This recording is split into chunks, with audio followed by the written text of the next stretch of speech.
আল্লাহ তাআলা বলছেন তোমরা আমার নিয়ামতের শুকর আদায় করতে থাকো। লাইন শাকারতুম লাযীদান্নাকুম ওয়া লাইন কাফারতুম ইন্না আযাবী লাশাদীদ। হে আমার বান্দা, আমার নিয়ামতের শুকর আদায় করো, নিয়ামত দিয়ে আরো বাড়াইয়া দিও। আমাদের শুকর আদায় করবো না, নিয়ামত দিয়েছেন বলি আদায় আল্লাহ তোমাকে রক্তের হাত থেকে আমরা পানাহ চাই, মাপ চাই। তোমার দয়া নিয়ে আমাদেরকে পাপ করে দেওয়া আমি আল্লাহর পক্ষ থেকে দাও, নমরুদের কাছ থেকে দাও, কার কাছে দাওয়াতে বা হ্যাঁ নমরুদের কাছে তারাই চলে যাও, যে জায়গা থেকে আইছো সেই দিকে আমার স্ত্রী বিবি সারাকে বললেন, দেখো আমি তো আল্লাহর আদেশ আছে এরকম যাওয়ার ময়দানে পাহাড়ের শহরে চলে যাবো। বলছে আমি আপনার সাথে যাবো। বলছে না, এটা তো আপা মেনে নেবে না, অর্থাৎ শ্বশুর মেনে নেবে। বলছে তাকে রাজি করা ব্যাপারটা আমার হাতে থাকে। স্বামী স্ত্রী যদি এইরকমের থাকে, বাপের পক্ষ যদি কোনো মেয়ে নিল জীবনটাই বরবাদ হইল। মার পক্ষ অবস্থান করল, মেয়েটার 12টা বাজল। স্বামীর পক্ষে আসলো দুনিয়া এবং আখিরাতে দুই রাতের শান্তির মধ্যে দেখেন ব্যাপার মেয়ে উমিরা মেয়েকে বড় দিচ্ছে, ওই মেয়ে যদি বারবার আপনার বাড়ি দিতে হয় এভাবে জীবনের 70% যদি পার হতে থাকে বাপের বাড়িতে থাকে, এক সময় মাও দারুণ বলে গোসা হয়ে দেয়, রাত হয়ে দেয়, পাপ বলে খুশি থাকে না। এই যে সত্য তাতে যে রাহিস বলুক থাকে না, এইটাই বাস্তবতা। অপরদিকে সে যখন স্বামীর কাছে যায় আর সে যদি মনে করে এই স্বামী ছাড়া জীবনে আমার আর কেউ নাই, আমার এখন সন্তান হয়েছে না, বড় হবে, এক সময় চাকরি বাকরির জন্য বিদেশে চলে যাবে, 2 বার সংসারের মধ্যে দেখা হবে না, তখন পোড়ার পড়ি ছাড়া আর কেউ নাই। এই ভাবনা তুমি যদি ভাবে যে সে ছাড়া আমার কেউ নাই, আমি ছাড়া তার কেউ নাই, বড় বয়সের মানুষের একটা জিনিস কম লাগে, সেটা হচ্ছে স্ত্রীর পাশে কখনো একটু নিয়ে আসবে, কখনো একটু নিয়ে আসবে। কোন সময় কোন জিনিসটা লাগে এটা স্ত্রী ছাড়া আর কেউ কই যাবে জানে না। আমার স্বামী কি কি পছন্দ করে, কখন কোন জিনিসটা চায়, এইটা স্ত্রী ছাড়া আমার জন্য কোনো পরে বোঝানো হয়। এইটা বুঝতে হয়, বেকার ভাবে পছন্দ বোঝা যেত এই জিনিসটা আমার না মনে দেখতে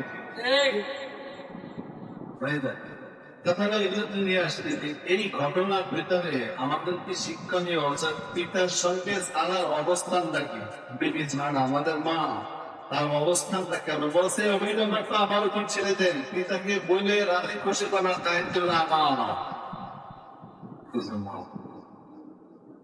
বাস্তবতার সঙ্গে কর্মে মিলাইয়ে বলবে। আর এখন সব থেকে বড় যেটা চলন্ত তারা হয়, চলন্ত শেষ হওয়া পর্যন্ত সব থেকে বড় বেরিয়ে দিতাম, সেটা হচ্ছে মোবাইল। তার টাইমে ফিরে সময় কাটা বিক্রি হবে, রাত্রে এই সময় কাটা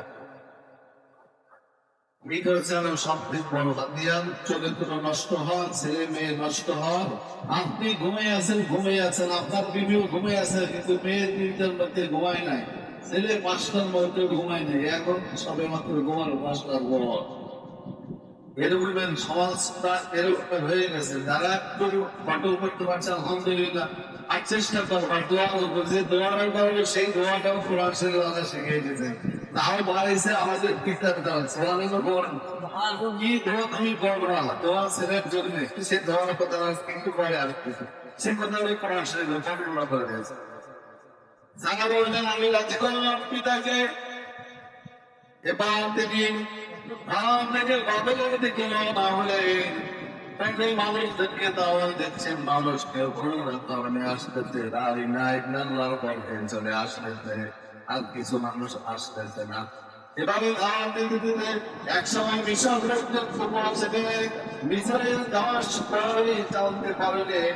এখানে একজন বাদশাহ আছে, এখন যে ফেরাউন আছে, এই ফেরাউন মোসার ফেরাউন না, এই ফেরাউনের স্বভাব ছিল এলাকার মধ্যে তুমিও যদি নারী আর সুন্দরী নারী যদি হতো লাগে, এই বাদশার কাছে অবশ্যই তাকে দিতে হবে, আর তিনি তার সদস্য নাশ করবে। এমনকি যে সমস্ত এলাকার রাস্তা দিয়ে, যে সমস্ত এলাকার মধ্যে দিয়ে শহরে ঢুকতে হয়, ওই রাস্তায় তিনি চলে রাখিয়েছিলেন, পুলিশ বাহিনী বসে রেখেছিলেন। কোন সুন্দরী নারী যদি কেউ নিয়ে আসে, এই নারীকে আমার কাছে পৌঁছে দিতে হবে, আর লোকটাকে এর মধ্যে ঢোকাতে হবে। এবং আমরা সালাতে ইসলাম কথাগুলো শুনলে শোনার পর চিন্তা করলেন, এখন আমি কি করি? এই এলাকার ঘুরে অনেক দূর, কিভাবে আমি যাব? উনি একটা কাঠের বাক্স তৈরি করলেন, ওই বাক্সার মধ্যে বিবি হাতে রাখলেন, আর বাচ্চাটা বন্ধ করে দিয়ে তিনি ওই সোজা পথে শহরের ভিতর থেকে রওনা হলেন। উনি বাইরে বসে এটার মধ্যে কি আছে উনি বলে না, উনি বলে কিছু মাল খাওয়ানো, তার মধ্যে কিছু আছে, ওদের পিছনে আছে তার স্ত্রী। এক সময় যখন তাই বলে দেখতেছে, এই দেখ সুন্দরী নারী, এত সুন্দর নারী তো আমাদের আমরা আগে কিনি নাই, এ তো বাচ্চার কাছে নিতেই হবে। আর মানুষের ভবিষ্যৎ তখনই হয় যখন নারীর নিশ্চয় মানুষ করে যায়। আর একটা হচ্ছে টাকায় পিছনে মানুষ যখন চলে, আমি টাকা উঠতে পারবো না, টাকা আমার কাছে একটা ভাড়া দিতে হবে। আর দুটো জিনিস মুসলমানদেরকে শেষ করছে রূপল প্রেমের ইতিহাস থেকে আমরা এটা পাইছি, সেটা হলো যে একটা হলো মানুষকে নারীকে শেষ করছে মানুষকে, আর একটা হলো টাকা তাকে শেষ করে দিয়েছে। এই দুই লইবে যখন মানুষ করেছে তখন তার ধ্বংস হলো, অনিবার্য হয়ে গেল। যাই হোক, সেটা নিয়ে এখন আনতে যাবো না।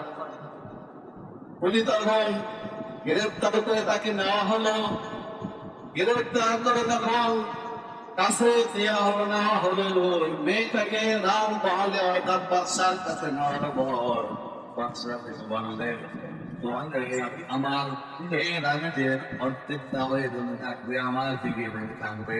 আর বলতেন যে তোমার স্বামীকে আমি ছেড়ে দেবো, টাকার দিকে তাকে জেলখানায় দিয়েছি, এটার থেকে ছেড়ে দেবো, তুমি যদি আমার প্রস্তাবে রাজি হও।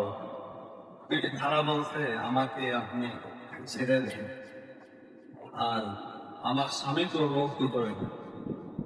পৃথিবীতে তিনটা শক্তি সবসময় নবীনকে ইসলামের উপরে তিনটা শক্তি সবসময় কাজ করেছে, তিন শক্তি নিয়েই বাধা এসেছে। তার মধ্যে একটা হলো বাদশাহ, যিনি দেশের বাদশাহ থাকেন, তিনি ইসলামের উপর সবথেকে বেশি ক্ষতি করেছেন। সেই পূর্বল কাল থেকে এইটার মতো আমি কিছু। আর একটা হলো ধনার্থ ব্যক্তি, যাতে টাকা পয়সা আছে, কোন সময় কোন জায়গায় কি চাই কি না চাই, ধনার্থ ব্যক্তি যারা, তারা ইসলামের সব থেকে বেশি ক্ষতি করেছে। আমরা হলো একটু তাওনায় তাই রাখলাম। একদিকে হলো আবু জেহেল, এলাকার বাদশাহ, এলাকার বড় নেতা, সেই জন্য তিনি এসে বাধা দিয়েছেন। আর অগম থেকে যারা ধনার্থ ব্যক্তি ছিলেন, হুমায়ুনের ঘর ওরা তিনি করেছেন ওদের। আর একটা শ্রেণী হলো নিজের স্বার্থপর আমি। এই তিন শ্রেণীর লোক কয়েক শ্রেণী হলো স্বার্থ নিয়ে হুজুর কথা বলে, অন্তর্ধারণা বলতে গিয়ে ভুলে যায় কথাটা, বলে এরকম আছে। ওই দেখবেন সংসদে একবার হয়েছে, আমি কারো ভালো সমালোচনা হচ্ছে না, মন্তব্য বলতেছি না, ভালো বলছে। সংসদে বিরুদ্ধ করছিলেন আমাদের মনোনয়ন দেওয়ান সাহেব সাহেব, ওই বিরুদ্ধে এইটার উপর আলোচনা হয়। তখন ইসলামিক ফাউন্ডেশনের একজন দিন দিয়েছিলেন, উনি একজন আলেন, সে লোক মাঝে মধ্যে বলতে দেখতাম এমন মনে হয় বানাইছে, শুনতে পাচ্ছি উনি দাঁড়ালেন, সাহেব বলতেছেন যে আমার মনে হয় যে এত সময় এনারা করেছে না কায়দায় করে গেছে কাগজ বলতে তারা করেছে এই লোকটা অন্তত আমার পক্ষে না বলে কোরআন হাদিসের পক্ষে একটু বলবে আল্লাহ দেখি তারা এই আগে যারা বেরিয়েছে তার থেকে আরো মারাত্মক হচ্ছে এই আমাদের দেশের উৎসবের সময় এলাকায় বিরোধী ছিল, মুসলমান ছিল, খ্রিস্টান ছিল, সেভাবে আমাদের দেশটা। সুতরাং কেউ পান করবে তাদের জন্য রাখা লাগবে, কেউ পান করবে না তাদের জন্য রাখবো না, এমন ভাবে সুন্দর করে কায়দা কানুন করে নিলেন বলে।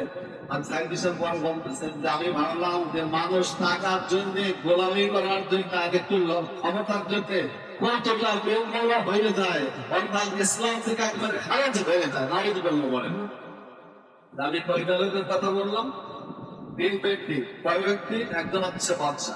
এইবার বাদশার কাছে আসে, বাদশার কাছে নিয়ে যাওয়া হলো। তিনি তখন কোনো কথা হচ্ছেন না, তার মনে হচ্ছে পূর্ণ করার জন্য সামনের দিকে অগ্রসর হবেন। দেখো আল্লাহ রাব্বুল আলামিন সমস্ত শরীরকে করে মধ্যে বল বলছে মায়েরাও আছে না, তারা তো পারতেছে না, কষ্ট করতেছে না, হাতে কোনো বল নাই। এই ক্ষমতাটা যদি তার হাতে আছে একটু জোরে বলেন আল্লাহ আছে, এটা তুমি বিশ্বাস করি তাই না? এই ক্ষমতাটা তো আল্লাহ আছে, অবশ্যই আছে। আর কেমন পর্যন্ত থাকবে এবং তারপরে তার ক্ষমতা থাকবে, কোনদিন তার ক্ষমতা শেষ হবে না। বন্ধু লোকটা ভালো হয়েছে, বাচ্চা বলছে আমার মনে হয় তুমি একটা পূর্ণবর্তী নারী, তুমি বড় ভালো। সুতরাং আমি যে তোমার সঙ্গে জীবন পালন করেছি তুমি আমাকে মাফ করে দাও, আল্লাহর কাছে দোয়া করো। আমার প্যারালাইসিস হয়ে গেছে, এখান থেকে যাবো আসতে পারি। এখন কাকাতি মেয়েদের সাথে সামনে দাঁড়িয়ে বলছেন মাফ করে দে। এই লোকটাকে আপনি কি করবেন? আর যদি আপনি এই লোকটাকেও ভাগ করতে পারলেন না, যদি তাই হয় বুঝতে হবে আল্লাহ পক্ষ থেকে আপনার জন্য মাপের ব্যবস্থা নাই। এমনকি জিবরিল আলাইহিস সালাতু ওয়াস সালাম রমজান মাসের দিন এক রাত দুনিয়া আসেন, ওই দিন এসে তাদের সাথে তিনি হাতে হাত দেন, মুসাফা করেন, অর্থাৎ ইবাদত করতেছে। এই অবস্থায় মুসাফা করেন, তার নরম হয়ে যায়। আল্লাহর নাম শোনার সাথে সাথে তার চোখে পানি এসে যায়। রাসূল আল্লাহর কাছে সব থেকে বেশি প্রিয় তার মধ্যে একটা হলো জিহাদের ময়দানে রক্তের ফোঁটা, আর একটা হলো চোখের পানি। আল্লাহর ভয়ে নাসির বাঁধা যতটুকুন পানি যদি কারণে হয়, আমার আল্লাহ বলেন তার জীবনের সব গুনাহ আমি আল্লাহ মাফ করে দিই। অনেকগুলো কথা এই ভিতরে বলল, ওলারটা বলছে মানে মাফ করে দেন, উনি মাফ করে দিলেন, বেবি সারা মাফ করে দিলেন, মাফ করে দিয়ে বলছে আল্লাহ এটা মাফ করে দাও। এই মাফ হয়ে এই দেখতেছে মুলতাস জয়গুণ ফিরে পাইছে, আবার করি আবার যখন অগ্রসর হতে চাইছে, বাদশা আবার অগ্রসর হয়ে গেছে, এত সুন্দর চাকরির মতো চেহারা। আর 3 বারের পর বলছে এবার আমাকে তুমি মাফ করে দাও, আমি আর তোমার সঙ্গে খারাপ কাজের দিকে অগ্রসর হব না, আর তুমি এখন যা বলবে তাই শুনবো। বিবি তারা বলছে তাহলে শোনো, আজকে থেকে নিয়ে বড় নারীর দিকে একবারও তাকাবো না। قل للمؤمنات يغضضن من أبصارهن قل للمؤمنين يغضوا من أبصارهم। আল্লাহ বলছেন পবিত্র বছর তোমরা বড় নারী থেকে নিজের নজরকে হেফাজত করো, নারীও তুমি পারে পরিবেশ থেকে তোমার নামের চক্ষুকে নিম্নগামী করে রাখবো। সুতরাং একজন আলাদ থেকে তোমরা চলে যেও না। কি ভাই সব উনি যখন ভালো হয়ে গেলেন মাল সামান দিয়ে সাথে একটা মেয়ে দিয়ে তাকে বললেন যে আপনি চলে যান, এবং লোক পেলে তাকে আমার এলাকা অর্থাৎ বিশাল পার করে দিয়ে আসো। যেহেতু এমন একটা লোক এর উপরে এখানে একটা কথা দিতে যাচ্ছে। এখন উনি দেখলেন কিভাবে যারা যখন ইব্রাহিমের কাছে আসে, এই পুরুষটা তার কাছে পেয়ে তাকে কি কি করলো এখন জিজ্ঞাসা করবে না? জিজ্ঞাসা করতে দিয়ে বলছে, সারা যখন বলা শুরু করছে তখন বলতেছে, দেখো তোমার সঙ্গে যে যে ব্যবহার ওই বাদশা করেছে, আমি সব কিছু এখানে বসে বসে একটা জেলখানায় বসে আমি এইগুলো দেখেছি। আমি জেলখানায় ছিলাম, কিন্তু আমার চোখটা আল্লাহ খুলে দিয়েছেন। এখানে বসে যদি টিভির পর্দায় আমেরিকা দেখা যায়, ডোনাল্ড ট্রাম্পদের দেখা যায়, ভারতে কেমন অসর মারতেছে, কেমন অসর ভারত মারতেছে পাকিস্তানে, এখানে বসে বসে যদি দেখা যায়, তো কারাগারের মধ্যে কি একজনে বসে ওই ঘরের মধ্যে কি হচ্ছে তাও দেখা সম্ভব। আল্লাহ